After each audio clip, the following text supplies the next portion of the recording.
हमने देखा था कि blue wall fire hammer team के पास आने लगती है, तो मैक्स कैप्टन से परमिशन लेके उस बीस्ट से लड़ने लगता है और थोड़ी ही देर में उसे मार भी देता है क्योंकि वो मॉन्स्टर पहले से बहुत इंजर्ड था। जिसके बाद वो सभी उस मॉन्स्टर के पार्ट्स निकालकर एरिया 0201 से बाहर आ जाते हैं, पर वहाँ टाइगर टीम भी आ जाती है, जिन्हें देखकर हैमर टीम का कैप्टन अपने टीममेट का बदला लेने के लिए उस अंकल का हाथ तोड़ देता है, जिससे टाइगर टीम और भी गुस्सा हो जाती है। अब आगे तो इस पार्ट की शुरुआत में हम उन दोनों टीम्स को एक दूसरे के सामने देखते हैं, जहां वो दोनों लड़ने के लिए बिल्कुल तैयार थे। तभी वहां सिक्योरिटी ब्यूरो के लोग आ जाते हैं और उन सबको ना लड़ने की वार्निंग देते हैं, क्योंकि वो नहीं चाहते थे कि मार्शल प्रैक्टिशनर आपस में लड़कर एक दूसरे को मारे। अब सिक्योरिटी ब्यूरो की बात सुनकर टाइगर टीम वहां से जाने लगती है। ये देखकर मैक्स अपने कैप्टन से कहता है कि क्या आप इन्हें जाने दोगे, जिस पर कैप्टन बोलते हैं कि वो अभी कुछ नहीं कर सकते क्योंकि उनके पास टाइगर टीम के खिलाफ कोई प्रूफ नहीं है।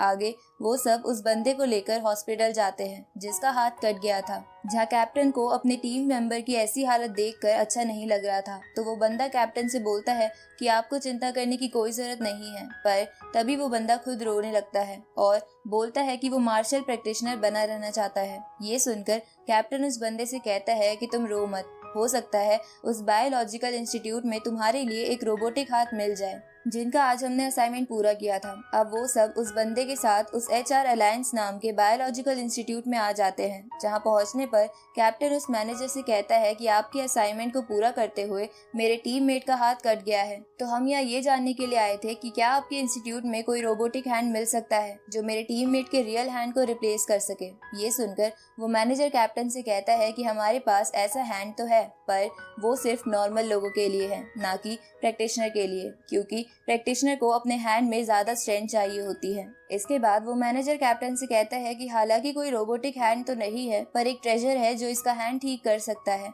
जिसका नाम वाटर ऑफ लाइफ है, जिसे किंग लेवल के ड्रैगन म्यूटेंट से कलेक्ट किया जाता है और उसकी पर ड्रॉप की कीमत 30 बिलियन है। ये सुनकर वो बंदा कहता है कि कोई नहीं, मैं जिज्ञान हॉल का असिस्टेंट इंस्ट्रक्टर बन जाऊंगा, क्योंकि उसके और पूरी टीम के पास भी इतने पैसे नहीं थे, साथ ही वो ट्रेजर अभी अवेलेबल भी नहीं था। इसके बाद कैप्टन मैनेजर को बताता है कि हमने इस असाइनमेंट के दौरान ब्लू वॉल्फ को मारकर उसके पार्ट्स कलेक्ट करे हैं। ये सुनकर मैनेजर कैप्टन से पूछता है कि आपने ऐसा कैसे किया, क्योंकि वो तो एक जनरल लेवल का मॉन्स्टर है, जिस पर कैप्टन उसे बताता है कि वो मॉन्स्टर बहुत इंजर्ड था। अब मैक्स उस मैनेजर को उस मॉन्स्टर के पार्ट्स दिखाता है, जिसे देखकर वो मैनेजर हैरान हो जाता है और कैप्टन को उन पार्ट्स के बदले 1 बिलियन ऑफर करता है, तो कैप्टन उस ऑफर को एक्सेप्ट कर लेता है। आगे वो सब उस बंदे की रिटायरमेंट पार्टी करते हैं ताकि वो उसे खुशी खुशी विदा कर सके, क्योंकि उन लोगों के पास उसे ठीक करवाने के इतने पैसे नहीं थे। अब पार्टी करते समय कैप्टन उन सबको एक ड्रग के बारे में बताता है, जिनसे वो लोग कम टाइम में जनरल लेवल पर पहुंच सकते थे, लेकिन कैप्टन मैक्स को वो ड्रग लेने से मना करता है क्योंकि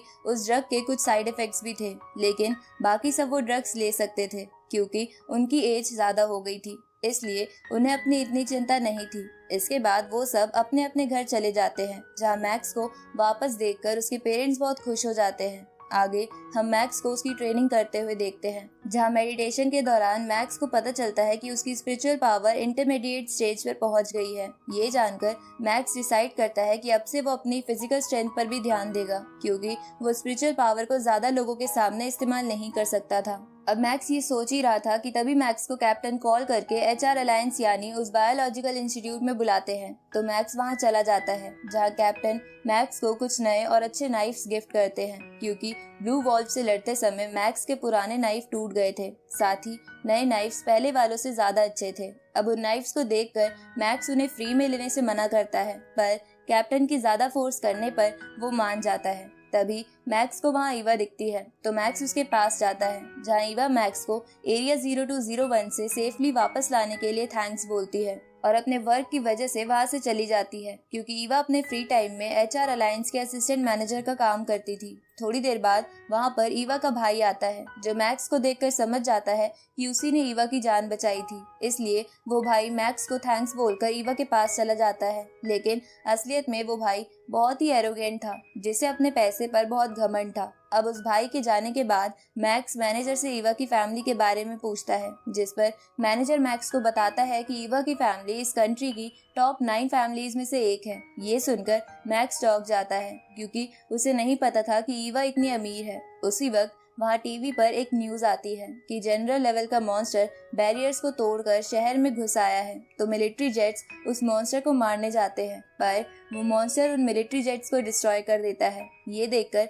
मैक्स वहाँ जाने की सोचता है, पर कैप्टन उसे रोक देता है क्योंकि ब्लू वॉल्फ तो बहुत इंजर्ड था, इसलिए मैक्स उसे मार पाया। पर मैक्स इस जनरल लेवल के मॉन्स्टर को नहीं मार सकता था। तभी उस मॉन्स्टर वाली जगह पर एक वॉर गॉड लेवल का वॉरियर आ जाता है, जो फाइटर जेट्स के पायलट्स को बचाकर उस मॉन्स्टर को अपनी स्पीड से बचते हुए उसे जान से मार देता है। ये देखकर वहाँ खड़ा ईवा का भाई मैक्स की बेइज्जती करता है क्योंकि वो बिना सोचे समझे उस जगह पर जा रहा था। तो मैक्स उसे कहता है कि मैं जानता हूँ कि तुम ईवा की वजह से ऐसा बोल रहे हो क्योंकि तुम्हें लगता है कि मैं ईवा के पीछे हूँ, पर तुम्हें चिंता करने की कोई जरूरत नहीं है क्योंकि एक दिन मैं वर्ल्ड का स्ट्रॉन्गेस्ट वॉरियर बन के रहूंगा और उस दिन तुम्हारी ये अकड़ टूट जाएगी। अब कुछ दिन बीत जाते हैं जहां हम एक दिन मैक्स को उसके घर पर ट्रेनिंग करते हुए देखते हैं, जहां ट्रेनिंग करते हुए वो अपनी फैमिली के बारे में सोच रहा था, जिनकी लाइफ नए घर में आने के बाद बहुत अच्छी हो गई थी। अब बहुत देर तक स्वॉर्ड प्रैक्टिस करने के बाद मैक्स थोड़ा रेस्ट लेता है, साथ ही वो थोड़ा दुखी भी था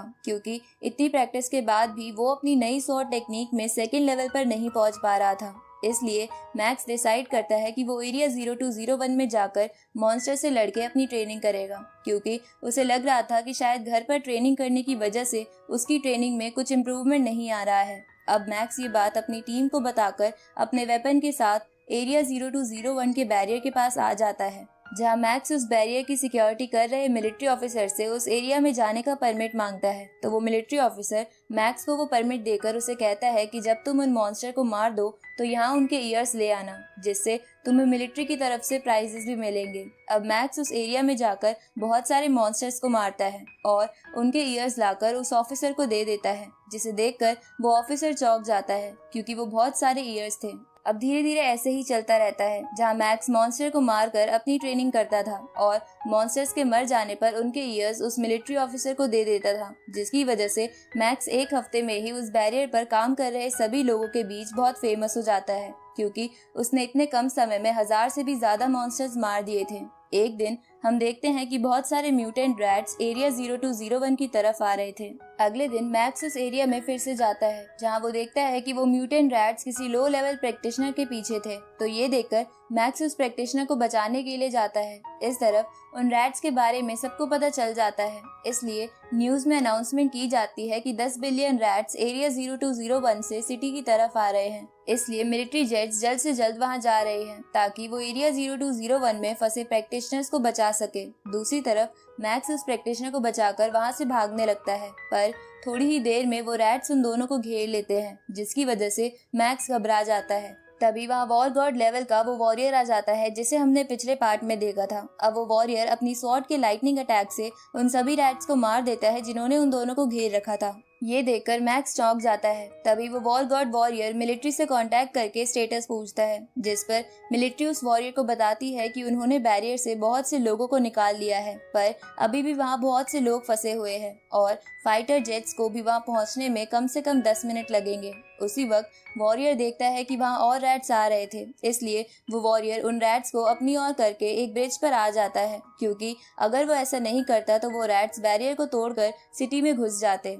अब उन रैट्स को अपनी ओर आता देख वो वॉरियर अपने लाइटनिंग अटैक से उनमें से बहुत से रैट्स को मार देता है और उन दोनों के साथ ब्रिज की दूसरी तरफ कूद जाता है क्योंकि ब्रिज बीच में से टूटा हुआ था, पर वो रैट्स आपस में जुड़कर ब्रिज की दूसरी ओर भी आ रहे थे। ये देखकर वो तीनों वहाँ से और आगे भागते हैं। तभी वहाँ एक मिलिट्री जेट आ जाता है, तो वो वॉरियर मैक्स और उस प्रैक्टिशनर को जेट में जाने को कहता है, जिस पर मैक्स वॉरियर को भी जेट में आने को बोलता है, पर वो वॉरियर उसकी बात नहीं मानता क्योंकि अगर वो वहाँ से चला जाता तो सारे रैट सिटी की तरफ आ जाते। अब मैक्स और प्रैक्टिशनर वहाँ से जाने लगते हैं, जहाँ मैक्स वॉरियर को देखता है जो रैट से लड़ रहा था। तभी उस वॉरियर के एक अटैक से उन रैट्स के लीडर का एक ईयर कट जाता है, तो वो लीडर गुस्से में सभी रैट्स को एक साथ वॉरियर पर अटैक करने को कहता है, तो वो रैट्स ऐसा ही करते हैं। ये देखकर वो वॉरियर अपनी पूरी एनर्जी का इस्तेमाल करके उन रैट्स पर अटैक करता है, जिससे वो रैट्स मर जाते हैं, लेकिन इसकी वजह से वो वॉरियर भी राख बन जाता है। ये देखकर मैक्स को बहुत दुख होता है।